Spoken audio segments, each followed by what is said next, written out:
Hello my dear student, स्वागत है आप सभी का।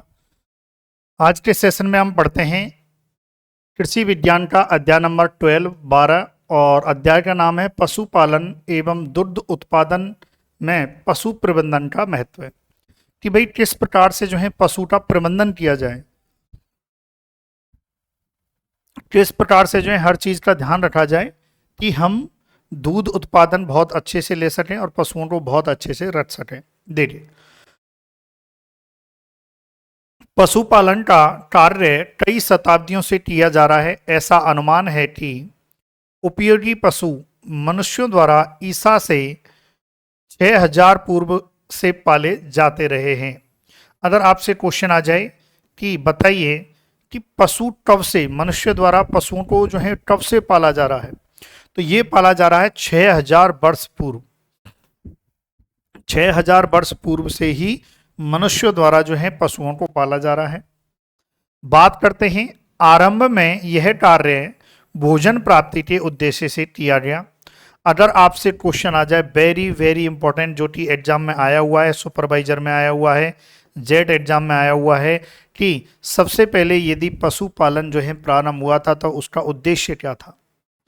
पशुपालन जो प्रारंभ हुआ था, पशुपालन का जो सबसे पहला उद्देश्य था भोजन और मांस प्राप्ति के लिए, भोजन और मांस प्राप्ति के लिए पशुओं को पाला जाता था, ये ध्यान रखें। परंतु बाद में जैसे जैसे पशुओं की उपयोगिता महत्वता का ज्ञान होता गया, इन्हें कृषि कार्य, दूध, ऊन, चमड़ा, सवारी, बोझा ढोने आदि कार्यों के लिए पाला जाने लगा।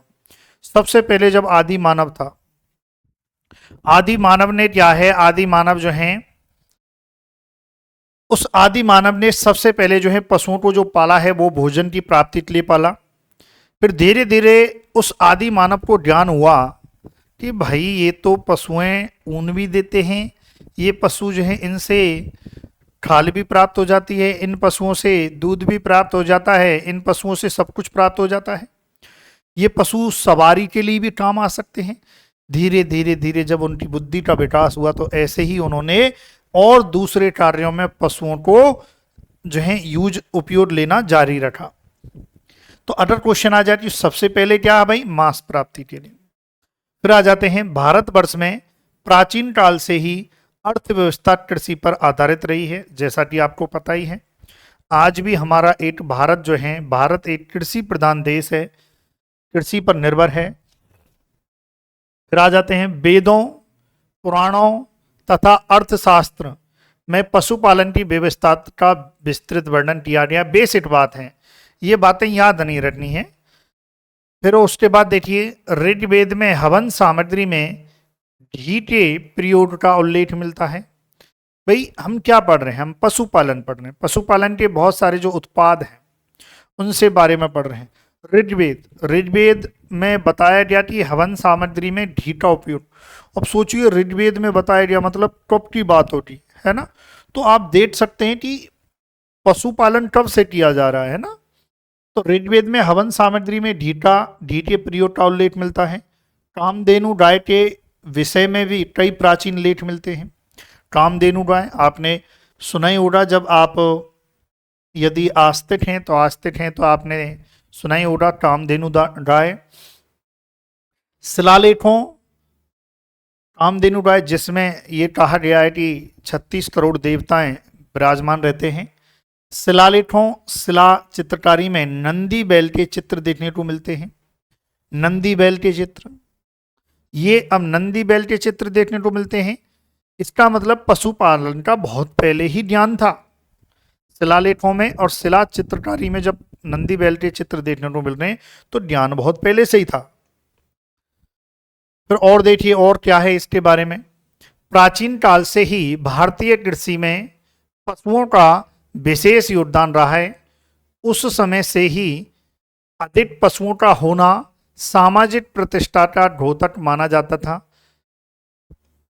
तब पशुओं की उत्पादकता, अनुत्पादकता और उनको पालना लाभदायक है या नहीं, इन बातों पर कोई ध्यान नहीं दिया जाता था।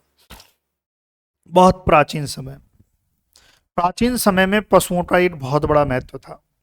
जिसके पास ज्यादा पशु, मतलब समाज का वो प्रतिष्ठित आदमी होता था। कि भैया सामाजिक प्रतिष्ठा है उसके पास यार, इतने गायों का पालनहार है वो, मतलब एक प्रतिष्ठा वाली बात होती थी। अब तो खैर नहीं होती है, लेकिन उस टाइम पर होती थी। देखिए ये भी एक महत्व है। फिर उसके बाद अतः कहा जाता है कि उस समय पशुपालन का अर्थ केवल पशुओं को पालना ही था, परंतु आज के संदर्भ में पशुपालन की परिभाषा बदल चुकी है। भाई पहले पहले पशुपालन का मतलब पशु पालना, पशु है पालना, दूध दे रहे हैं तो दूध निकाल दिया, नहीं बनना चराते रहे। लेकिन आज की स्थिति में बात करें तो आज की स्थिति में पशुपालन एक व्यवसाय का माध्यम बन चुका है। पशुपालन से उद्यम पशुपालन जो है, डेयरी फार्म या कुछ भी पशुपालन का व्यवसाय करके पैसा कमाया जा रहा है।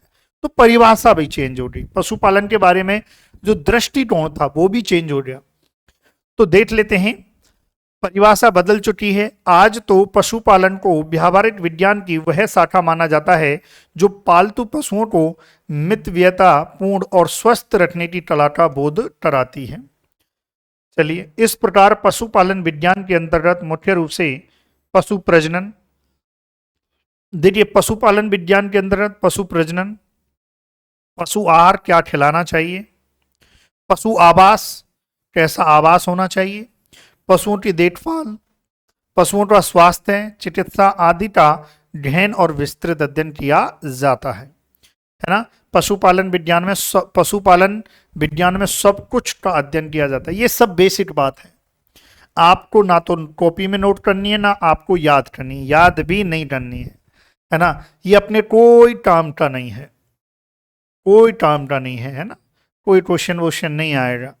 ऐसे ही यहाँ पर भी ये कोई काम का नहीं है ना। कोई छोटा मोटा क्वेश्चन जैसे बहुत ही ज़्यादा डीप में पूछ ले तो पूछ ले, भैया हवन सामग्री घी के प्रयोग का उल्लेख किस में मिलता है, ऋग्वेद में, ऋग्वेद में मिलता है, ऐसे पूछ ले एक ऐसा क्वेश्चन जैसे, है ना। तो लेकिन इससे तो मुश्किल ही है कोई कुछ बनेगा। वैसे एक व्यवहारिक आपको ज्ञान होना चाहिए बस, और कुछ नहीं। वर्तमान युग को आर्थिक युग कहा जाता है। वर्तमान युग को आर्थिक युग क्यों कहा जाता है? क्योंकि सब कुछ, आज के युग की बात करें तो सब पैसे पे चलता है। आदमी कुछ भी करता है सब पैसे के लिए करता है, तो इसलिए वर्तमान युग को आर्थिक युग कहा जाता है। यदि पशुपालन पालेगा, पशुपालन जो है करेगा तो भैया पैसे के लिए कर देगा। क्योंकि अब लगभग सभी कार्यों को आर्थिक दृष्टि से आंका जाने लगा है, इसलिए अन्य व्यवसायों की तरह ही पशुपालन व्यवसाय का प्रमुख उद्देश्य लागत को न्यूनतम करना, उत्पादन या लाभ अधिकतम करना ही है। इसके लिए यह आवश्यक है कि पशुपालक को पशु आहार, पशु आवास, पशु प्रजनन, पशुओं की देखभाल, उनके स्वास्थ्य, चिकित्सा, पशु नस्ल आदि की पूर्ण जानकारी हो। साथ ही इन सभी को पर्याप्त उचित महत्व दिया जाए। यदि इनमें से किसी एक को कम महत्व दिया गया तो हम अनुमानित लाभ प्राप्त नहीं कर सकते हैं।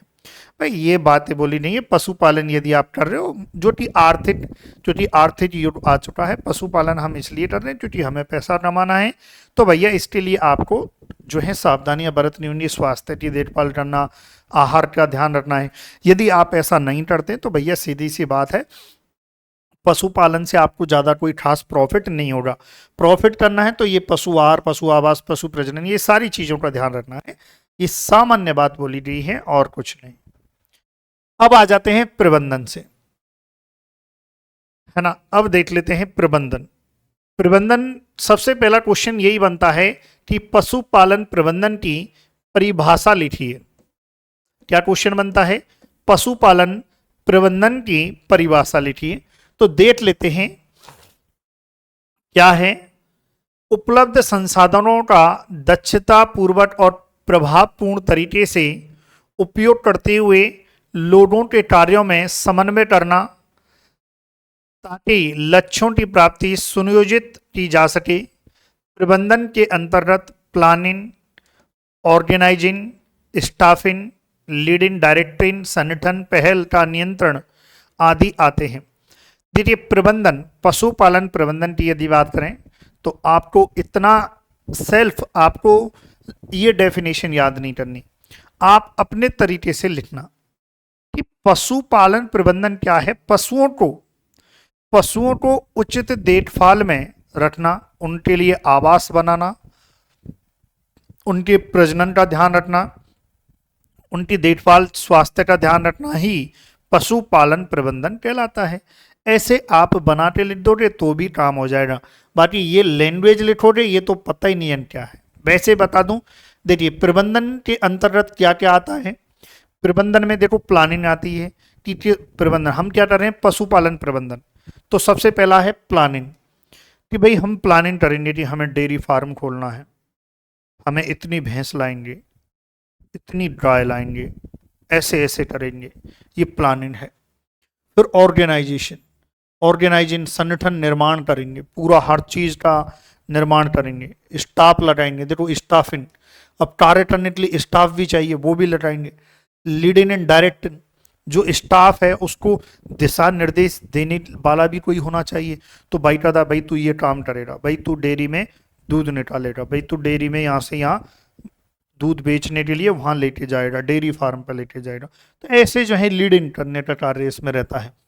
तथा संगठन अथवा पहल का नियंत्रण करना है। अब देखिए प्रबंधन यह जानने की कला है कि क्या करना है और उसे करने का सर्वोत्तम एवं सुलभ तरीका क्या है।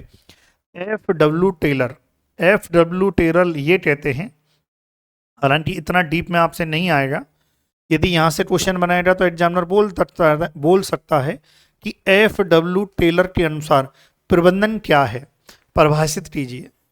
F.W. टेलर के अनुसार, इतना डीप में मुझे नहीं लगता कि एग्जामिनर जाएगा, फिर भी अपन ध्यान रख लेते हैं। प्रबंधन क्या है? यह जानने की कला है कि क्या करना है तथा उसे करने का सर्वोत्तम एवं सुलभ तरीका क्या है। सबसे अच्छा सर्वोत्तम तरीका क्या है, तो ध्यान रखना है। प्रबंधन क्या है? यह जानने की कला है कि क्या करना है।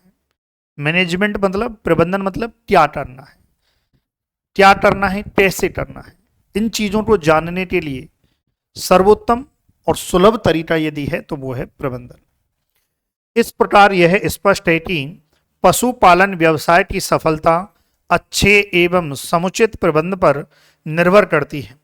क्योंकि पशुपालन का ही एक भाग दुग्ध उत्पादन है, इसलिए पशुपालन और दुग्ध विज्ञान के प्रबंध के महत्व को निम्नलिखित प्रकार से स्पष्ट रूप से समझा जा सकता है। अब देखिए प्रबंध में हम पशुपालन जो प्रबंध करेंगे उसमें क्या क्या प्रबंध करेंगे, किस किस चीज का प्रबंध करेंगे, ये क्या करना है, हमें किस किस चीज का प्रबंध करना है, ये हम इसमें देखेंगे। तो ये याद रखना है। अगर यहाँ पर आपको याद रखना है तो ये भली लाइन आप याद मत रखना, कोई काम की नहीं है। अगर आपको याद रखना है तो ये थोड़ा सा यहाँ तक ये वाला लाइन याद रख लेना, सफिशियंट है आपके लिए। लाइक करें और आपके सभी साथियों, देखिए मैं आपके लिए इतना मेहनत कर रहा हूँ, आपके लिए इतना अथक प्रयास कर रहा हूँ।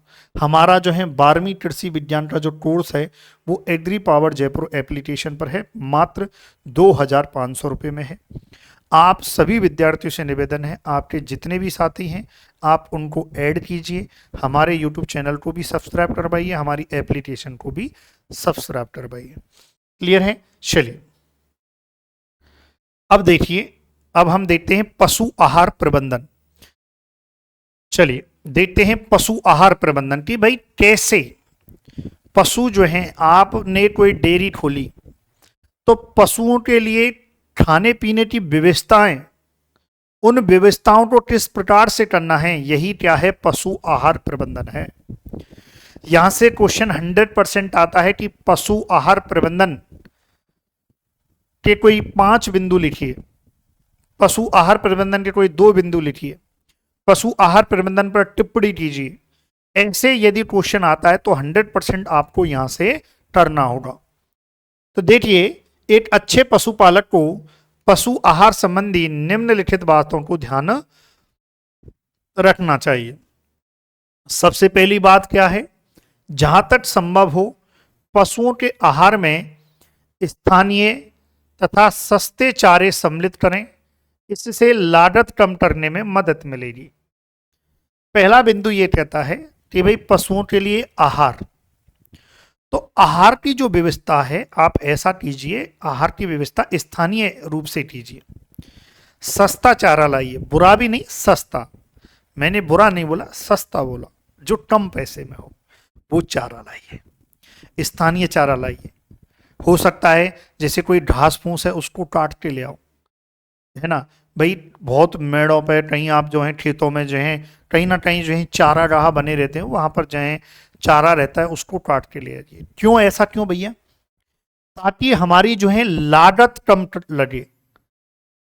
देखो पशुपालन में सबसे जरूरी है लागत कम करना।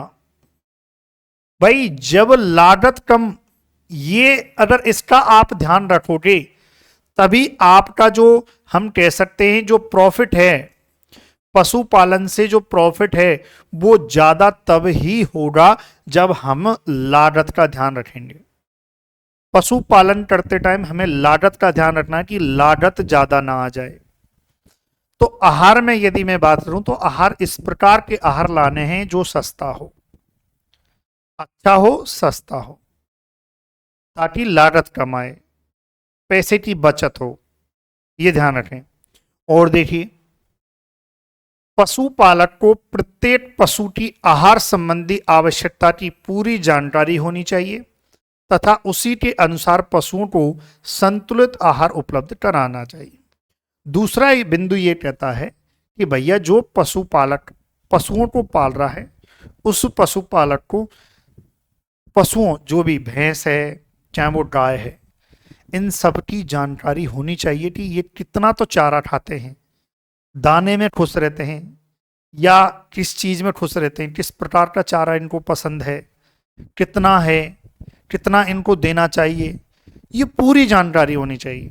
कब देना चाहिए चारा, कब खिलाना चाहिए, हर एक आहार संबंधी, यही तो बोला है पशुपालक को प्रत्येक पशु की आहार संबंधी जानकारी होनी चाहिए और उसी के अनुसार पशुओं को संतुलित आहार उपलब्ध कराना चाहिए। उसी के अनुसार क्या है, संतुलित आहार उपलब्ध कराना चाहिए, जानकारी होनी चाहिए। पता लग चला जानकारी है नहीं पशुपालक को, हाँ भैया ले 5 किलो, 5 जो है डकोला कहते हैं ना, डकोला में जो है न्यार, हमारे यहाँ न्यार कहते हैं। भाई पशुपालक को जानकारी नहीं है, हरा चारा ही चारा दे रहा है, हरा चारा दे, हरा चारा दे, हरा चारा।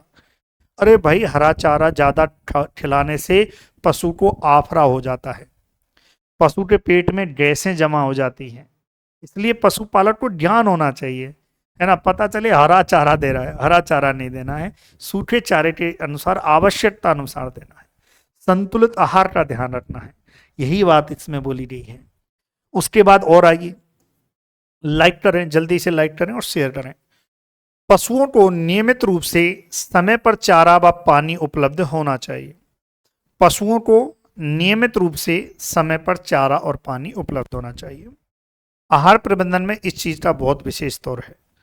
2 दिन से पशु प्यासा है ना, नियमित रूप से पशु को पानी पिलाना चाहिए और नियमित रूप से समय पर चारा खिलाना चाहिए, है ना। ऐसा नहीं हो कि कल आपने चारा खिलाया तो अगले दिन चारा खिला रहे हो ना, समय पर, पानी भी समय पर, चारा भी समय पर। फिर हरे चारे की मात्रा अधिक होने पर आवश्यकता अनुसार चारे से हे या साइलेज बनाकर संग्रह करना चाहिए। इसका मतलब समझो ये लाइन क्या कह रही है।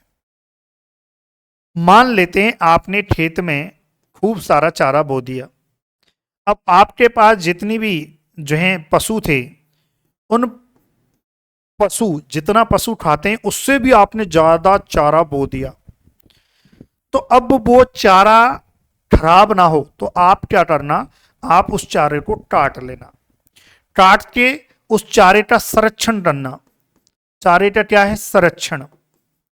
उस हरे चारे को काटकर उस चारे का आप संरक्षण कर सकते हो और संरक्षण करके उस चारे को बाद में खिला सकते हो। भाई देखो अभी आपने हरा चारा लगा दिया, बढ़िया खेत में खूब हरा चारा है, लेकिन जितनी आवश्यकता है उससे कई गुना हरा चारा है।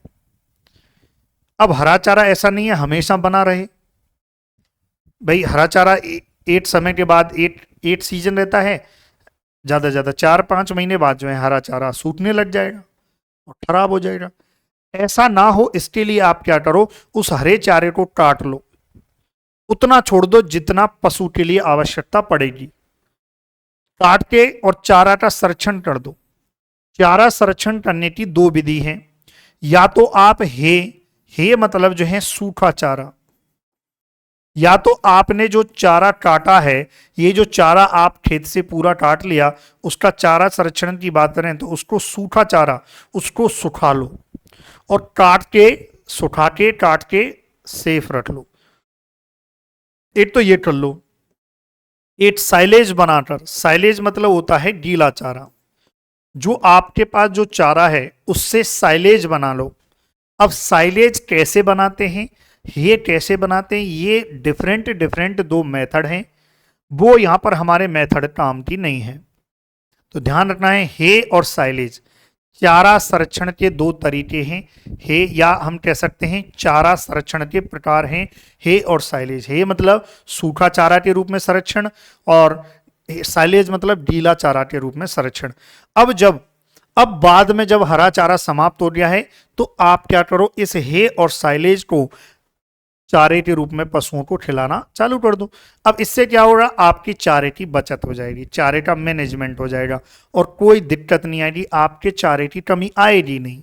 ये ध्यान रखें। अब आ जाओ, पांचवा बिंदु क्या है, पशुओं को हरे चारे की कुट्टी काट कर ही खिलानी चाहिए। जो हरा चारा है ना, हरे चारे को कुट्टी में काटो और तब खिलाओ। इससे चारे में दूसरे खाद्य पदार्थ सरलता से मिलाए जा सकते हैं तथा चारे का अपव्यय भी कम होता है। आप क्या करो, जो हरा चारा है खेत से हरा चारा काट के लाओ। जनरली आपने देखा होगा खरीफ में या बरसात में हरा चारा काट के लाते हैं। सर्दियों में जो है बात करें तो सर्दियों में बरसीम लाते हैं, और जो है खरीफ में यदि बात करें तो खरीफ में चरी आती है, बाजरा है, ज्वार है, इनका हरा चारा बना के यूज करते हैं। अब भाई उसको कुट्टी में काट लो और जहाँ भी जो बनाया हुआ है मेंजर जो बनाई हुई है, मेंज जो बनी हुई है उस मेंज में डाल दो। अब जो भी आपको डालना है उसमें आवश्यकता अनुसार कुछ मिलाना है, कुछ और खाद्य पदार्थ मिलाना है तो वो आप यहाँ पर सरलता से मिला सकते हो। ठीक है, हरा चारा उतना ही खिलाना चाहिए, कम ज़्यादा क्वांटिटी नहीं खिलानी चाहिए, सफिशिएंट क्वांटिटी जो उचित है उतना ही खिलाना चाहिए। चलिए भाई लिखो ये। देखिए मैं इजी वे में आपको क्यों समझा रहा हूँ, मैं इतना डिटेल में क्यों समझा रहा हूँ, ताकि आपके दिमाग में फिट बैठ जाए, आपके दिमाग में ये फिट बैठ जाए कि पशु आहार प्रबंधन में एक्चुअली हम क्या कर रहे थे। अगर आपको ये भाषा शैली याद ना रहे तो आपके दिमाग में जो मैंने डाला है वो तो कम से कम याद रहेगा, और वो यदि याद रहेगा तो आप परीक्षा में, आपकी 12वीं क्लास की परीक्षा में आप अच्छे से लिख पाओगे। इसलिए जो है मैं आपको इतना समझा के बता रहा हूं। आगे देखते हैं और देखते हैं क्या है। यदि जमीन उपलब्ध हो तो चारे और दाने को बाजार से खरीदने की अपेक्षा स्वयं उगाना सस्ता पड़ता है। देखिए आप पशुपालन कर रहे हो, आपके पास खूब सारी जमीन है, तो आप बाजार से खरीद के कुछ लाने की बजाय भैया आपका जो खेत है उसी में बोलो। दाने की जरूरत है तो दाना बोलो और चारे की जरूरत है तो चारा बोलो। मतलब आप बचत करनी है अपने को। आपके पास खेत है तो भैया खेत में अपने में बोलो, कोई दिक्कत नहीं है। बाजार से लाओगे तो बहुत महंगा पड़ेगा, ये ध्यान रखना है। फिर क्या है, यदि चारागाह उपलब्ध है तो उसमें वैज्ञानिक तकनीक से पशुओं को चराना चाहिए ताकि मृदा कटाव को बढ़ावा ना मिले। अब देखिए, अब बहुत जगह क्या है, पहाड़ी क्षेत्रों में जाओगे, जैसे बहुत ज़्यादातर आजकल तो पहाड़ी क्षेत्रों में ही है, पहाड़ी क्षेत्रों में या कहीं जहाँ पर बहुत ज़्यादा जंगल वाला क्षेत्र है वहाँ पर चारागाह उपलब्ध है। बहुत बहुत ज़मीन ऐसी पड़ी हुई है जहाँ पर चारा बहुत डिफरेंट टाइप की जो है वेजिटेशन है, वनस्पति है, जिनको पशु आराम से खा सकता है। तो ऐसा यदि चारागाह कहीं उपलब्ध है तो आप वहाँ पर पशु को चराने ले जाओ ताकि आपके चारे की बचत हो जाएगी, है ना, ये ध्यान रखें। उसके बाद पशुओं को चारा हमेशा नाद में ही खिलाना चाहिए। ये एक और खास बात, जब पशु को चारा खिला रहे हो ऐसे नहीं कि कहीं भी पटक दिया, खुले में पटक दिया। पशु क्या करता है, पशु भी भाई पशु ही है ना। यदि आप ऐसे पटक दोगे तो पशु खाएगा कम, बिगाड़ेगा ज़्यादा। जमीन में इधर उधर फैल जाएगा। इसलिए चारा हमेशा नांद नांद बनाई जाती है ना, उस नांद पर जो है नांद में ही खिलाना चाहिए, ये ध्यान रखें। चलिए चलिए, है ना, यहां तक हो गया। फिर अगला है, पशुओं को जहां तक संभव हो हरा चारा ताजा ही खिलाना चाहिए। दाने का मिश्रण खिलाने से 1-2 घंटे पूर्व तैयार करना चाहिए, ये ध्यान रखें, ये आपको याद रखना है। फिर उसके बाद आ जाइए 10, सूखा चारा कड़वी आदि को सूखे स्वच्छ स्थान पर ही संग्रह करना चाहिए, ये ध्यान रखें। जो भी आप संग्रह कर रहे हो बहुत अच्छा स्वच्छ और अच्छा जो है संग्रह हो, अच्छी जगह हो, है ना, ऐसा गंदगी ना हो, है ना, वरना पशु खाता नहीं है। फिर उसके बाद जो है चारे की नाद और पानी के बर्तन स्वच्छ रखने चाहिए। जहाँ पर जो चारा डाला जाता है वो नाद, और जो भी पानी के बर्तन है जहाँ पर पानी पिलाया जाता है वो स्वच्छ रखने चाहिए, ये ध्यान रखना, गंदगी ना हो वरना बीमारियां वगैरह फैल जाएंगी। क्लियर है यहाँ तक? तो ये आप जो है ध्यान रखो इस चीज़ का। चलिए भाई, है ना, फिर उसके बाद हम पशु आवास प्रबंधन पढ़ेंगे अगली क्लास में। ठीक है, चलिए आज के लिए बहुत है। Thank you so much for watching video. Thank you so much.